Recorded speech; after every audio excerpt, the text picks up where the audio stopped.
Today's message is about enduring faith. Sabihin natin lahat, enduring faith. Okay? Now, I want you to understand that meron pong mga purposes, layunin ang Panginoon doon sa mga trials. Purposes of trials in our faith. I want you to take note on that because this is very important. Karamihan sa mga naging Kristiyano, meron silang tinatawag na frustrations. Alright? Minsan nagsisi pa yung iba, bakit ko pa pinasok yung pagkakristyano? Bakit? Kung kailan naging Kristiyano, ang dami daw pagsubok. Well, mga kapatid, hindi po exempted ang mga Kristiyano sa mga pagsubok. In fact, lagi ko itong sinasabi, Kristiyano ka man o hindi, ang pagsubok ay bahagi na sa ating mga buhay-buhay. Amen. So, there are purposes of trials in our faith. Now, first things first, don't avoid hardships. Sabihin mo sa katabi mo, don't avoid hardships. They're necessary for developing your faith. Bakit hindi natin iiwasan yung mga pagsubok? Kasi nga po, importante daw yan sa pagpapalago ng ating pananampalataya. In fact, dito sa screen, meron kayong makikita dyan kung tawagin ay bison. Don't you know that bison are the only animal that turn into a snowstorm rather than away? Ito lang daw yung hayop na hinaharap niya, sinasalubong niya yung bagyo kaysa umiiwas. Bakit? Ang sabi dito, because they instinctively know that walking into the storm will get them out of the weather quicker. Mas madali daw po nilang malalagpasan. Amen ba? So, let me give you 3 reasons or purposes of trials in our faith. Number 1, it refines my faith. Ito na pong mga trials, ito na pong mga pagsubok, okay, na dati nating iniiwasan, iniilagan. Mga kapatid, may purpose pala. Number 1, it refines my faith. Ano ang ibig sabihin nito? James chapter 1 verse 3. For you know that when your faith is tested. Diyan pala makikita natin that faith is going to be tested. Kailangan talaga masubok. Para ma-refine ang ating pananampalataya, it must be tested. In 1799, okay, meron pong nanggangalang si Conrad Reed. Pwede niyo po siyang i-research sa Google. Ito pong si Conrad Reed, nangisda, namingwit. Meron siyang napulot na bato. Tapos yung bato na yun, inuwi niya sa bahay, ginawa niyang doorstopper. So hindi ganyan talagang itsura, pero yun na kasi ang doorstopper natin ngayon. Pero ginawa niya lang doorstopper for 3 years. Tapos yung kanyang tatay, after 3 years, kinuha yung bato. Dinala sa jewelry shop. Tapos, pinarefine niya. Tinest niya. Laking gulat nila, yun palang bato na 3 taon ginawang doorstopper, yun pala ay sangdamakmak na ginto. At alam niyo po, 1799, yung ginto na yon ay bumenta ng $3,600. Ang laki na noon nung 1799. So, merong note dito mga kapatid, until the composition of our faith is determined, its strength is unknown. Hanggat daw po hindi nasusubok ang ating pananampalataya, parang ginto, parang bato. Hanggat hindi nalulusaw, hanggat hindi nare-refine, you will not know the value of that thing. Amen? So the trial of your faith is more precious than gold. Yan po yung sabi ng 1 Peter. Okay? Paki-next na lang, 1 Peter chapter 1 verse 7. So the testing of your faith is more precious than gold. Yung faith natin, mas mahalaga yan sa ginto. Kung ang ginto, para lumabas ang kanyang pagiging ginto, kailangan siyang i-refine. Ganon din ang ating pananampalataya. Sabi mo sa katabi mo, nasa process ka ng refining. Ulitin mo, nasa process ka ng refining. So, refining brings out purity and quality. Sa tuwing nire-refine pala ang ating pananampalataya, na ilalabas doon yung purity ng ating faith. At nailalabas din yung ating quality. Kaya sabi natin, ito quality talagang Kristiyano to. Bakit? Grabe na, dumanas na ng matinding pagsubok yan. At napagtagumpayan. Parang bison yan.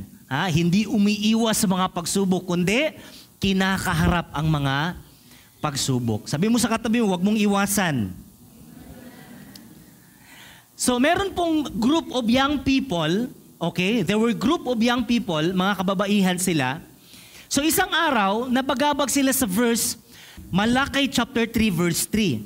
At sabi ng Malakay chapter 3 verse 3, He will sit as a refiner and purifier of silver. So nung nabasa nila yung verse na to, nabagabag yung mga kababaihan. Sabi nila, hindi ko maintindihan bakit yung refiner nakaupo habang nire-refine yung pilak at saka ginto. So ngayon, pumunta sila sa refiner. Pagdating nila doon, Sir, is it true na kapag nagre-refine kayo ng silver, nakaupo lang kayo? Sabi ng refiner nga, yes, madam, nakaupo lang kami. Sabi niya, Sir, bakit kayo nakaupo? Kasi binabantayan namin yung init ng apoy. Kasi pag sumobra yung init ng apoy, maaaring ikakasira ng pilak. At eto pa, nung paalis na sila, sabi ngayon yung refiner, Ma'am, meron pa pala akong nakakalimutan sa'yo. Masasabi lang namin na tapos na ang pagre-refine namin sa pilak kapag ang aming mga mukha ay magre-reflect na doon sa pilak na aming nilulusaw. And that's the same thing with our faith. Amen. Habang ikaw ay nasa trial, habang ikaw ay nasa pagsubok, habang nire-refine ng Lord ang ating mga pananampalataya, nakaupo ang Diyos binabantayan na walang pananampalatayang pahintulutan ng Diyos na hindi mo kaya. Amen? Amen. At eto pa, matatapos lang ang ating pagsubok kapag ang kaugalian ng Diyos, ang wangis ng Panginoon, nagmamarka, nagre-reflect na sa ating mga buhay. Palakpakan po natin ang Panginoon. Hallelujah! Praise the Lord. Your struggles do not define you, but they can refine you. Amen? Pangalawa, it reinforces my endurance. It refines my faith and it reinforces my endurance. Anong ibig sabihin ng reinforce? Dagdag puwersa, tama? Ha? Ito daw pagsubok sa ating pananampalataya, hindi daw po ito dapat nagpapahina sa atin. Bagkus ito daw po yung nagpapa-reinforce, nagdadagdag puwersa sa ating endurance. Ano yung endurance? Pagtitiis. Look at verse 3. For you know that when your faith is tested, ano ang sabi ng Bible? It stirs up power. Habang sinusubok daw, habang niyayanig daw ang ating pananampalataya, yung ating endurance naman, yung ating pagtitiis, mga kapatid, ay nire-reinforce niya. Pinapatindi, pinapatibay, hallelujah. Dinadagdagan puwersa, mga kapatid. It stirs up power within you to endure all things. Wow! There's a guy by the name Dashrath Manji. Okay? Dashrath Manji. Sikat po yan. No? Parang tinitignan po nilang bayani ito sa, I think, sa India. So itong si Dashrath Manji, kung tawagin siya minsan, man who moved a mountain. Yung kanyang kwento, very simple. Yung kanyang asawa may sakit, hindi inabot sa ospital, namatay. Bakit? Yung kanyang bahay mula doon sa papuntang ospital, kailangan tumakbo ng 55 kilometers. So kung wala kang sasakyan, malayo po yan. Pero kung meron kang sasakyan, yung 55 kilometers, 1 oras din yan. Tama? So, itong taong ito, dinala yung kanyang asawa sa ospital, hindi inabot na matay. Pero, ang kanilang lugar, merong shortcut sana. Imbes na 55 kilometer, pwede na lang sanang takbuhin ng 15 kilometer. Nga lang, para makuha mo yung ganyang kaiksi, kailangan mong tumawid sa bundok. Yung bundok ang hadlang. Alam niyo ang ginawa niya nung namatay ang kanyang asawa? He made a commitment. Sabi niya, mula sa araw na ito, titibagin ko yung bundok. Paki-next na lang, makikita natin yung bundok dyan. Yan po yung bundok. Sabi niya, titibagin ko yan. Sisilsilin ko yung bundok. At alam niyo po, mula sa araw na namatay ang kanyang asawa, 22 years, araw-araw wala siyang ginagawa kundi sinisilsil niya yung bundok. Ang gamit niya lang martilyo at saka yung chisel. For 22 years. At alam niyo po ngayon, passable na ang bundok. What a picture of endurance. Kapatid, for 22 years, wala siyang ibang ginawa kundi silsilin yung bundok. Sabi niya, hindi na ako papayag na maulit pa ang nangyari sa aking asawa. Na may namamatay dahil sa layo ng distansya. So, this is endurance. Amen? Mga kapatid, never underestimate the power of endurance. Kaya ang ganda ang tindi kapag yung ating endurance na-develop. Praise God. Number 3, na purpose nitong trial sa ating pananampalataya, it ripens my character. Dito pinapahinog yung ating mga ugali. Sabi mo sa katabi mo, ugali. Balik tayo doon sa James chapter 1 verse 3. Sabi, you must learn to endure everything so that you will be completely mature. Talon tayo doon sa NLT translation. Ang sabi, let it grow. Hayaan natin yung mga pagsubok. For when your endurance is fully developed, you will be strong in character. So ito daw, hindi lang nagre-refine sa ating faith, hindi lang nagre-reinforce sa ating pagtitiis. Ito din po, mga kapatid, ay nagpapahinog sa ating mga karakter. Amen ba? It ripens our character. Tingnan niyo po yung picture dyan. Ano yan? Bayabas. Iisa lang yung kanilang pinagmulan, pero hindi sabay na hinog. Tama? Tama? Sabi mo sa katabi mo, antayin mo yung paghinog ko. Tapos, eto banatan mo pa, intindihin mo yung pagkahilaw ko. Amen. Amen. So itong mga bagay na ito, itong mga pagsubok na ito, mga kapatid, nagpapahinog sa ating karakter. Nung una, grabe ka makipag-away, grabe ka makapagdebate. Ngayon, kahit ikaw tama, kahit mali sila, tahimik ka na lang. Bakit? Nahinog na kasi. Amen. Ulitin mo sa katabi mo, antayin mo yung pagkahinog ko. Tiisin mo yung pagkahilaw ko. Amen? Now, alam niyo po ba yung shark? Yung shark.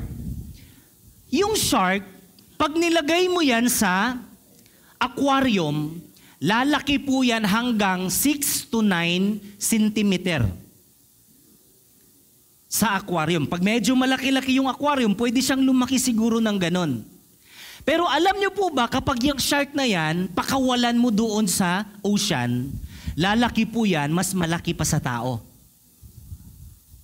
Nakanyo, ano yung punto dito, mga kapatid? It has to be exposed to a wider, riskier environment to tap its potential. Andyan ba kayo? Kinakailangan niyang ma-expose.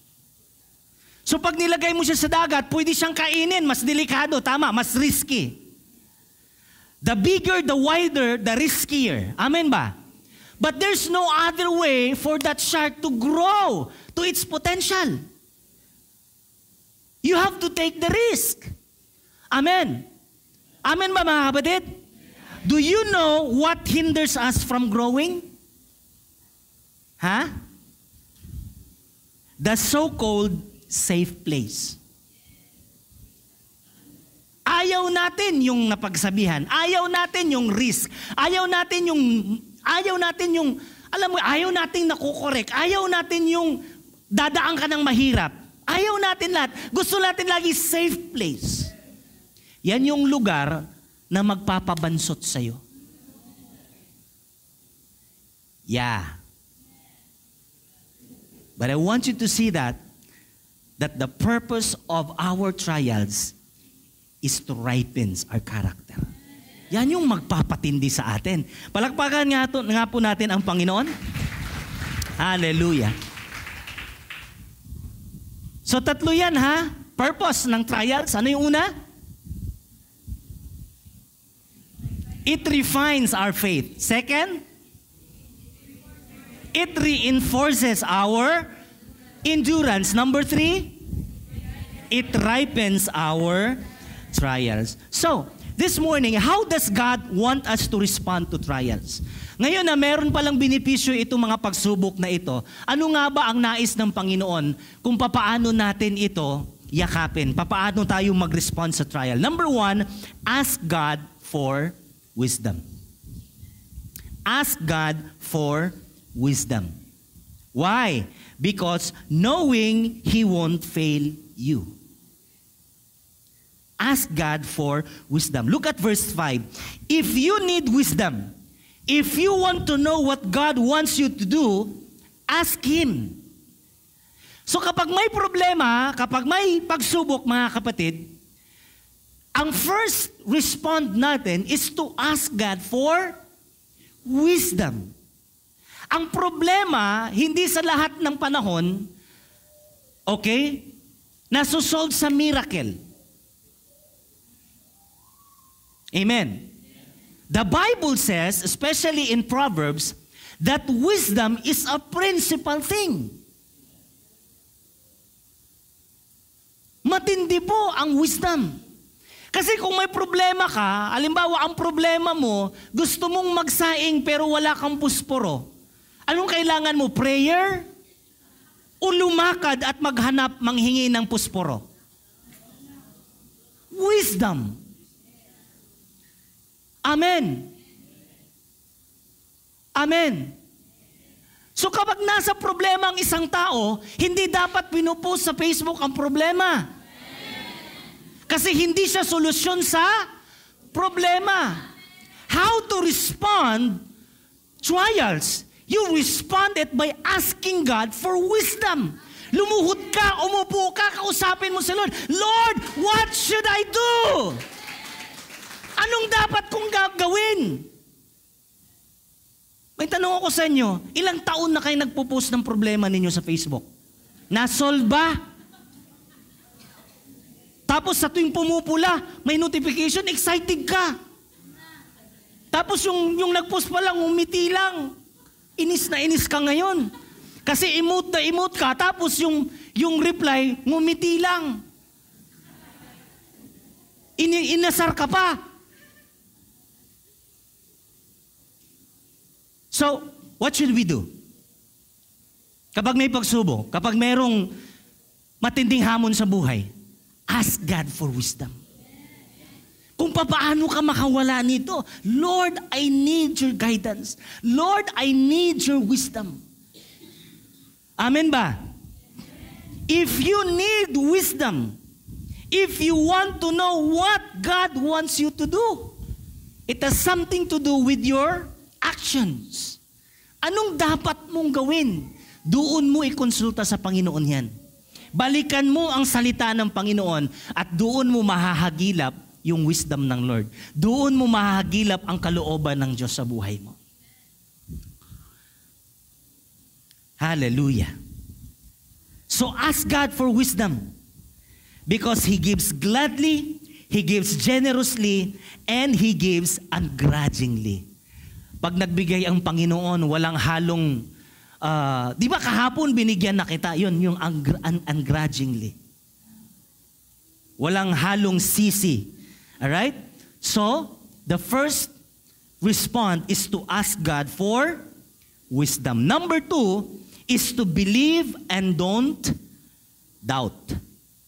Believe and don't doubt. Sabihin mo sa katabi mo, believe, don't doubt. Okay? Knowing that He is faithful. Tignan natin yung verse 6. But when you ask God, you must believe. And don't doubt Him. Whoever doubts is like a wave in the sea that is blown up and down by the wind. Alam niyo po ba yung wave? Yun daw pong nagdududa, para daw pong alon. Yung nagdududa, sa kanyang panalangin, sa kanyang hinihingi sa Diyos, para daw po siyang alon. Now, alam niyo kung anong meron sa alon? Ang alon, wala siyang sariling energy. The wave is caused by the wind. Nakuha niyo? Yung kanyang paggalaw, impact yun ng hangin. So ganun daw ang tao kapag walang faith. Kapag nagdududa, kung ano ang bumayo sa kanya, doon siya. Walang paninindigan. Walang conviction. Amen. So, ang instruction, believe and don't doubt. Ang sabi ng Bible, hanggat may pananampalataya, kahit gaano kaliit yung pananampalataya mo, kaya mong ilipat yung bundok doon sa karagatan. Ano ang ibig sabihin yan? Ha? Ano mang pagsubok, dinadaanan mo ngayon sa buhay, kaya mong pagtagumpayan yan. Amen. Tapikin mo yung katabi mo, kaya mo yan. Hallelujah. Number 3, mga kapatid, paano natin, how do we respond? Trials. Number 3, count it all joy. Count it all joy. Anong sabi ng verse 2? Count it all joy, knowing that it benefits us. Alam nyo, mahaharap mo lang ang pagsubok ng may ngiti sa iyong mga mukha kung alam mo na sa likod ng bawat pagsubok na yan, merong magandang benepisyo. Ano ulit yung benepisyo niya? It refines your faith, it reinforces your endurance, it ripens your character, at eto pang-apat, you will receive the crown of life. Crown of life. Wow! Count it all joy, my brothers, when you meet trials of various kinds. Dapat magalak ka, for you know that the testing of your faith produces steadfastness, and let steadfastness have its full effect, that you may be perfect and complete, lacking in nothing. Wow! Napaka-beneficial pala nitong mga pagsubok na pinahintulutan ng Panginoon. And if we go to verse 12, mga kapatid, God blesses the people who patiently endure testing. Nabasa niyo ba yan? Sino kaya yung people na yan? Kapain mo yung katabi mo. God blesses the people who patiently endure testing. Para bagang ganito, yung nag-endure, parang inantay niya yung 9 months na pagbubuntis. Hanggang sa mailuwal mo yan, blessing pala. Alam nyo, kung nasa matindi kang pagsubok ngayon, nagbubuntis ka ng pagpapala. Hallelujah! Amen! Sabihin mo sa katabi mo, huwag mong ipalaglag yan. Amen? In other words, huwag kang mag-quit.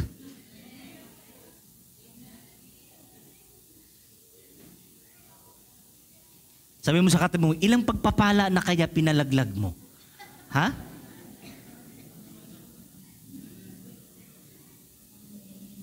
Pero kung alam lang natin na yung ating binubuntis ngayon ay pagpapala pala. Ang sabi ng Bible, God blesses the people who patiently endure testing. Patiently endure testing. Wow! And then, afterward, they will receive the crown of life. Hallelujah. Merong afterward. Gaano man kadami yung pagsubok na yan, gaano man kabigat yung pagsubok na yan, gaano man kahirap yung pagsubok na yan, merong afterward. In other words, may katapusan sa bawat pagsubok. May breakthrough sa bawat pagsubok. Amen! Yung sinasabi na, there's a light at the end of the tunnel. Gaano man kahaba-haba yan mga kapatid, yung prosesyon na yan, meron at meron pa ring hangganan. Gaano man ka-traffic, di ba? Minsan yung kalsada, pero darating pa rin yung panahon talaga na walang dadaan na sasakyan. Wow. Hallelujah. And afterward, they will receive the crown of life that God has promised to those who loved Him. Merong promise. Amen? At makakatiyak tayo na yung pangako ng Diyos ay makakamta natin sapagkat ang ating Panginoon ay hindi sinungaling. Purihin ang Panginoon. Sige po, palakpakan natin ang Panginoon. Now, I want to end this message in these 3 wonderful questions. Number 1, how many years has Noah endured to complete the ark?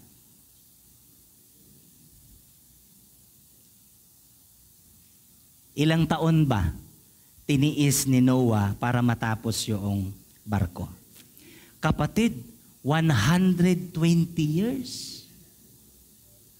Ha? 120 years kang nagbubuhat ng lumber, ng puno, naglalagari. 120 years just to save 8 people. Wow! Do not underestimate the power of endurance. 120 years, grabe. O eto pa, pangalawa, how many years has Abraham endured for a son? Tinawag siya ng Panginoon, 75 years old. Nagkaroon siya ng anak, 100 years old. 25 years! Nagtiis yung tao. Pero sulit ba? Sulit ba? Sulit ba yung enduring faith? Sulit mga kapatid. Lastly, how many hardships did Joseph endure before his dream came true? Tama po. Ang sabi ng Bible, kapag nag-matured ang ating pananampalataya, you will lack nothing. Amen. Kapag nag-matured ang ating pagtitiis, kapag na-refine ang ating pananampalataya, kapag napapatindi, nare-reinforce ang ating pananampalataya, kapag ka nahinog ang ating mga characters, mga kapatid, tayo din po ay makikinabang sa mga pagsubok na ito. Amen ba? Kaya mga kapatid, ano ang mensahe ng Panginoon sa atin? Enduring faith. Enduring faith. Re-recap po natin. Purpose of trials in our lives, number 1, it refines my faith. So, uwi natin itong katotohanan ito. Very simple. It refines my faith. Ano ang problema mo ngayon? Ano ang sitwasyon mo ngayon? Ano ang kalagayan mo ngayon? It refines your faith. Pinapatindi lang ng Lord. Pinupuro lang ng Panginoon ang ating pananampalataya. Amen? Hanggang sa ang ating pananampalataya, malusaw lahat yung duda. Alam niyo ba yon? Yung ginto, kinakailangan masunog lahat yung ibang elemento nang sa ganon, lalabas ang purity ng isang ginto. It reinforces my endurance and it refines our faith. Amen ba? Tayo pong lahat ay tumayo. Hallelujah.